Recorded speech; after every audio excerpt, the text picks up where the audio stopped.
Hi, I'm Juliana, and I'm doing this channel with Virginia, my friend, my new friend that I've met last year through Booktube. So I'm very excited to start this channel, and I hope you enjoy it. But for the first few videos, we thought that the two of us, should do the Booktube Newbie Tag. So this is what we're doing. I'm gonna start with the first question, which is, why did I start this channel? I've started this channel. I mean, I've always wanted to have a Booktube channel. And when I say I've always, I mean like for over 10 years now. I've always said to people like, oh, I'm going to start a Booktube channel, but I never really did because I was too embarrassed of putting my face online because I thought people will find me and judge me for that. So I never did until last January, which is when I started my Brazilian channel, which is mainly focusing on mysteries because I was thinking, oh, what do I do that it's different and what are people not talking about that much and what I enjoy. And that's how I've met Virginia, because I found her videos and I thought, we read the same things, we should be friends. So I've emailed her, and that's where it all started. But all along this time, my boyfriend, my partner, is British, so he's always told me like, you should have a Booktube channel in English. Why are you not doing that? And I said, because of time. I don't have the time for that. So when Virginia asked me if I wanted to do this channel and alternate the videos between the two of us, I thought, well, that's a great idea. I get to do what I've always wanted to do and still manage it, make it manageable in my life. Because we don't have a lot of time, let's be honest. I'm not that young. I have to work, I have to do other things. So it's more difficult to do with that. So that's why I started this channel, because I finally get the chance to talk about other books that I like, because I don't just read mysteries. That's the main thing. By the way, I talk very quickly. I'm sorry. I feel like I'm the Gilmore Girls generation in a way. Also, my mom talks very quickly, so it's a problem. I'm trying to work on that, okay? But yes, so that's why I've started the channel, because I get to talk about the other books that I'm reading and have fun and be creative and do it with a friend. Why not? Well, what's not to like about that? I think, at least for me. But yeah, that's why. What are some of the fun and unique things you can bring to YouTube? I don't know. I think it's about creativity. I like to think of YouTube as a space for creativity. I'm a journalist, and even though we like to believe like, oh yeah, I'm going to be a journalist, I'm going to write and be creative, it's not really what it is all the time. So I like to think of this Booktube space as a space for me to create different things, to find different books, and to showcase other books that people sometimes don't know about, because I think that that's also a good, interesting idea. I also think that this is an interesting idea from our channel, is that we're Brazilians, we have a different perspective. I'm not saying that we're only going to talk about Brazilian books, because no, I don't just read Brazilian. I mainly read actually British books, which is a thing. But yeah, I think that that's a good way of seeing things. It's a different perspective and a place to be creative. I think I love playing with that, playing with the different ideas for videos, and having a place to let it all out. And yes, yeah, so there was, I hope you guys enjoy that. I don't know. But that's what I like to think. I think everyone has a different perspective on the books they read. So it's always about sharing that and having a space to also discuss it, which is here with you guys. And I hope we can have like a community that we're talking about these books that we're reading, that we're enjoying, or sometimes not enjoying it at all. But yes, because no one's actually forced to read a book they're not enjoying. That's my whole thing. I'm not afraid of DNFing. So yeah, so that's what it is. That's what I think it's fun and unique that I can bring. The next question is, what am I the most excited about in my channel? I think it's that. I think it's actually reaching different people, because with my Brazilian channel, I know I'm only talking to people who can speak Portuguese. And we have a different worldview of everyone else, I think. And I'm interested in learning about different cultures and learning about different books that I may have never heard about, learning about classic authors from other countries, and also being able to share a little bit of my own culture with you guys. I don't know. I feel like we have a few Brazilian authors that it became very popular recently, like Clarice Lispector and Machado de Assis, but I don't know. There's so much more, There's so much more that we can show, and also that I can learn. So that's why I like YouTube, because it's a space for us to share our knowledge and to exchange recommendations and tastes and all of that. I think it's very important. I think that, especially for readers, Taste is built. Taste, you're not born with your taste, right? You build your taste through the years. So you have to be exposed to different things. And I think that's why this is so exciting, because it's a space for that. It's a space to talk to different people about that specifically. Why do I love reading? I think, well, the next question is also what book series got me into reading, and I think they're very much connected. I have always read in my life. I don't remember a moment in my life when I was not reading. I have this joke that Brazilians are born with a Turma da Mônica comic book in their hands because since we're children, our parents read for us these comic books. So I like to say that we all learn how to read because of that. But yes, I don't remember a moment in my life where I was not reading, and that's why I love it so much, because it's a huge part of my life. So for example, when I'm talking about like which book series got me into reading, I mean, I can think of 3 specific things. The first one is Harry Potter. I'm not gonna go over it because I don't like Joanne. I think she's a disgrace. I'm embarrassed by everything she does. I don't understand why people still give her money, but that was very important to me when I was a child and when I was a teenager. Then around 2001, I've discovered The Princess Diaries, which was a huge thing for me. I would not recommend a child that says reads Meg Cabot. I mean, at least not those books from back then. I think they have probably aged very badly. But I used to love them, so much so that when she came to Brazil in 2009, I was an adult, basically. I was in university, but I still queued for hours to meet her and for her to sign my books. So I've just moved in, by the way, to a new house. That's why I'm in this weird background. I have this weird background, but I don't have my bookshelves out yet. But when I do get them out and put my books out, you'll see there's a lot of Meg Cabot, which I'm never parting with because they're all signed and dedicated to me specifically. So that's a big thing for me. But also Jane Austen. I know Jane Austen is not a series, I'm not stupid, but when I was around 12 or 13, my literature teacher, I think one day she was like, I don't know if I want to teach them something today. So she just made us watch the Sense and Sensibility film, which was my first encounter with Jane Austen. And by that time, I was already fully obsessed with Harry Potter and Alan Rickman. And specifically, Alan Rickman as Colonel Brandon was a huge thing for me, which is a discussion for another day.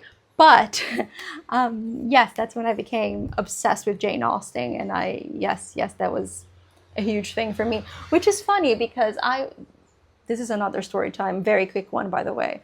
When I was a child, I saw Virginia's video and she's just talking about how she befriended her school librarian, and the same thing happened to me. And it was funny because last month my cousin's wife is pregnant, so I decided to knit them a jumper. And then last month I went out with my mom to the yarn shop to buy some yarn, and then my old school librarian wasn't there with her granddaughter. And she looked at me, she's like, hi, do you remember my name? And I said, of course I remember your name. You got me into reading so much stuff, you know. She was the one handing out to me Jane Austen's and Shakespeare and all of that. But the funny thing is, and I never told Virginia this, but her name is also Virginia. So I like to say that, like, I think it's funny because now I have 2 Virginias in my life, and I know both of them because of books, which I find quite sweet, actually. So the next question is, what questions would I ask to my favorite booktubers? And I don't know. I really don't know. I think I'm more interested in the creative process of people and how they are so open to reading so many different things, because sometimes I feel like I have some prejudice towards some books. And I look at, for example, Criminali. He's one of my favorite booktubers. He's just so open to everything. His main thing is Pulp Fiction, but he reads everything. He reads like trashy romances. He reads cozy mysteries. He reads everything. And I just love that. I find that so fascinating and so likable about him. You know, you just make him like, okay, you're cool. I like that. Also, Lala from Books and Lala, Kayla from Books and Lala. She's just so creative. She comes up with these concepts that seem like a bit ridiculous. If I were to come up with it, I'd be like, no, don't be stupid. But when she does, it's so amazing. So I'm interested in this creative process behind it and how people are so open to read anything. I would like to be more like that.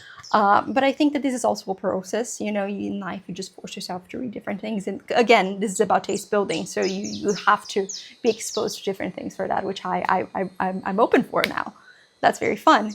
The next question is, what challenges will be the hardest with Booktube? And I don't know. Because if you were to ask me this, if I were starting a channel by myself, I would be like, well, time. When will I have the time to film so much throughout a week, to edit and to post it? But the reason why I said yes to this channel is because I'm sharing this with Virginia. So since we're alternating the videos, it kind of feels more manageable. And I'm like, oh, I can do that. It's easier. It's easier. I just have to do 2 videos a month. That's fine. And because, again, I'm reading anyway, so it's not going to make a difference on whether or not I'm reading a book. That's just it, really. So yeah, I don't know. I don't know what will be the hardest thing. I don't know. But I'm looking forward to learning what will be the hardest thing. The next one is when I started reading, and I feel like I've said that before, but I've always read. And I think it's all about children who have parents who read to them and who form this habit when you're very young. Because if you have this habit, it's very easy to keep it up with. I think it's just like people who go to the gym. If you've established that habit in your life, it's just so much easier to keep doing it, right? So I don't think about it. I just know that before the bed, I'll read. Or that if I have some time that I'm free and I'm not busy with work or anything else, I'll just pick up a book and read. Because that's it. You just build that time in your life. So I've started reading when I was a child, very, very young. I don't remember when exactly, because that was always a part of my life. And I think that that's very good. That's how you build readers. It's very difficult, I guess, when you have an established life and you're working and you're studying and you have this and you have that, to try and create time to read, out of a sudden. But yeah, if you've always done that, it's just easier because it's already there. You already know that. So yeah. The next one is, where do you read? I read in many places. My favorite 2 are my bed and my sofa. I just bought a sofa that is very comfortable, so yes, I'm very much excited about that. But also in bed, I usually read before bed, which is sometimes a problem, because if I'm reading in bed, I'll read on my Kobo because I don't want to bother my boyfriend with light. So I just have the Kobo very close to my face, which means I will fall asleep very quickly, and sometimes the Kobo will fall on top of my face, and that will happen in 5 minutes. But I try to read in bed, but it's sometimes too comfortable for me. So I like the sofa. Also, since we've moved to this new house, we have this big table, which you're standing on. You're standing on the table. So we've been making puzzles whilst listening to audiobooks. So I don't know, people from the UK will know, my boyfriend got me a few Christmases ago, whilst we were in the UK for Christmas, he gave me the Poirot puzzle, like the 1,000 pieces puzzle. And we're doing that, we're building that whilst listening to the second book in the Thursday Murder Club series, because I love this series, but my boyfriend has only read the first one. So we've been doing that, and it's very peaceful. It's a lovely way of doing that. It's just like you're finding the pieces and putting there whilst Leslie Manville is reading you the story or saying something absurd that Joyce says. I'm like, yes, I like that. But I also like to listen to audiobooks while I'm knitting, because it's a good way of combining 2 of my favorite activities. It's just very relaxing, But it's because knitting, sometimes you really have to pay attention, but most of the time it's a very mindful thing, because you're just like, yeah, it's easy. I don't need to look at it. So I can just focus on the audio while I'm just knitting, When you have like the big chunk that is just the same thing, you just repeat that. It's very easy, and it's very nice to have an audiobook near you for that, because it's a great way of making the boring bits of knitting more interesting, as if you're listening to a book and you feel like, oh, I've accomplished something. But yeah, I quite like that. And the last question is, what kinds of book do I read? I read a lot of different things, yet there are certain genres that I kind of refuse to read. So my favorite genres are mystery, classics. I like some romance, but my romance is very specific about, like, there can be a little bit of romance, but it's mainly about the women's lives. So for example, one of the very few contemporary writers that I like is Vera McFarlane. Oh God, there's a fly on my face. Is Vera McFarlane, because I enjoy how she focuses on the story more than in the romance. So yes, so I don't like the popular stuff right now. I usually avoid, because I know it's not for me. I also like some nonfiction if it's in a specific area that I'm interested in. It's never something very serious, but it's something that I'm interested in. I also really like thrillers. I like some horror, depends on the horror. But yeah, these are the things that I usually like. What I do not like, what I tend to avoid, is YA, I'm just, even when I was a teenager, I don't know, I was into some YA, but not that much really. I don't like fantasy, I don't like sci-fi, but there are always these exceptions that I will read, you know. Sometimes I enjoy sometimes a silly like cozy mystery with a paranormal vibe. So that's kind of like, oh, okay, it's a little bit of fantasy in a way. But yeah, it depends. It depends. But I usually tend to avoid these sort of books. But I don't know. I think that that's it. That's me. I think that that should be enough for the first video. I don't know. You tell me. I'm looking forward to getting to know you more and to showing a little bit more of my life, especially now that I'm in a new place and I have, yeah, I'll have some fun with this space that I have now. But yeah, see you next time. Nice to meet you. Bye.